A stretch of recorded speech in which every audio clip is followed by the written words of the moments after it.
In this video, I am going to teach you how to create your own star rating system inside Notion. Perfect for rating books, movies, or anything you like. It's simple, customizable, and looks great in your database. Let's get started. Go to notion.so and sign into your account. Double check you're signed into the right workspace. Choose the page you want to use, open it, and check your database is ready. Scroll to the right in your database and click the plus button to add a new column. This column will hold your star ratings. Choose Select in the list of property types. This allows you to add drop-down options for each star level.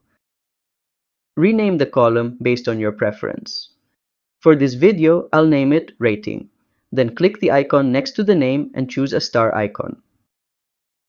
Next, go to Edit Property so you can add drop-down choices for your rating. This is where you'll set up your star options.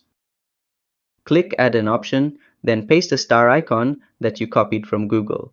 Repeat this process to create options for 1, 2, 3, 4, and 5 stars. And that's how to make a star rating system in Notion. If this helped you out, don't forget to like and subscribe to How to Tutor for more quick Notion tutorials. See you next time!